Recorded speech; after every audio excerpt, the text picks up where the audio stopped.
The dollhouse. The rain had begun long before anyone knew the house. Not loud, not violent, just endless, as if the sky was trying to wash something away that would never truly disappear.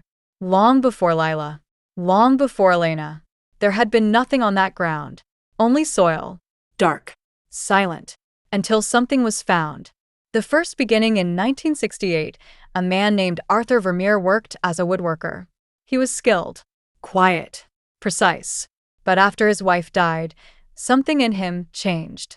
He spoke to empty spaces, stayed awake at night, and began saying he could hear something. "It's beneath the ground," he whispered to people who didn't listen. No one believed him, until one day he started digging. In his own yard, for days, until he found something. Not bones, not stone, but a piece of wood, black, smooth, and warm as if it were alive. Arthur took it inside, and from that moment on, everything changed. He began to build. No sleeping, no eating, just building. A dollhouse. Perfect. Every plank measured, every room exact. But the strange thing was the design wasn't his. "It shows me how," he whispered. When it was finished, everything went quiet, too quiet. And that night, Arthur was found, sitting in front of the dollhouse, smiling, dead. Elena. The house was later sold. A family moved in. Their daughter, Elena.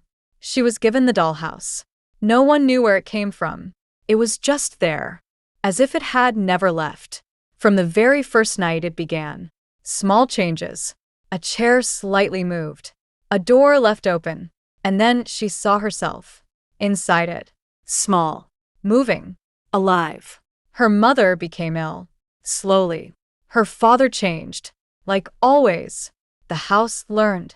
One night she heard, "Come play." She followed it. Opened the dollhouse. And disappeared. But she wasn't gone. She was inside. Tap, tap. Always tapping against the window. The house learns. Years passed. More families. More children. More voices. More bodies. But the thing kept improving. It made copies. Not perfect at first, but better every time. Until no one could tell the difference anymore. Then came Lila. With her father. The rain. The silence. That feeling the house was watching. She found the attic. The cloth. The dollhouse. Her house. Her doll. Her reflection. The tapping began. The voice. Lila. She went to look. She saw the doll move. She saw her father change. And then she fell. Not down, but inside. Inside. Everything was wrong. Too big. Too small. Too still. She looked up and saw herself. Outside. Free. Perfect. "Let me out." But the other Lila closed the house. The truth, finally complete. The wood Arthur found was not wood. It was an anchor of something that does not belong to this world. Something without form, without a body, but with hunger. Not for flesh, not for blood, but for existence. It cannot live like we do. So it copies, takes over, becomes. Every person who touches it becomes a blueprint, and eventually a replacement. The escape inside the dollhouse. Lila found a crack. A weak point. A way out. But the rule was simple: one out, one in. Always. No exceptions. When the new girl arrived, Lila knew what she had to do. She hesitated. For a moment. But not long enough. She pushed. The world broke. And she came back. But this is the end. Right. Lila sat at the table. Her father across from her. Both smiling. Both empty. But functional. Perfect enough. Days passed. Everything seemed normal. Until the night. Lila woke up. To the sound. Tap. Tap, tap. She knew immediately. She got up. Walked to the attic. Opened the door. The dollhouse stood open. Inside, the girl sat there. Looking at her. But this time, she didn't speak. She only smiled. And then it happened. The girl stood up. Inside. But not small. Not anymore. She grew. Larger. Larger. Until she pressed against the inside of the house. As if it could no longer contain her. Lila stepped back. That can't be. But then she heard it. Not from inside. Not from above.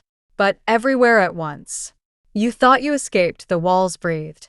The floor shifted. The air thickened. But you brought me with you. Lila's breath caught. What? And then she saw her hands. They were changing. Slightly. But enough. Inside the dollhouse, the girl was gone.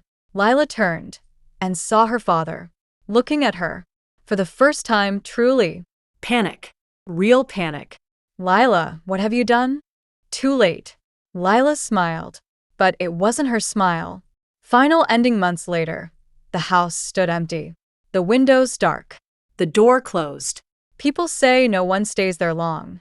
That the house doesn't want you to stay. But sometimes when it rains and you're quiet enough, you can hear it. Not from inside. Not from above. But everywhere. Tap. Tap, tap, and somewhere not far from here stands a new house. Not old. Not scary. Just normal. With a girl who laughs. A father who cooks.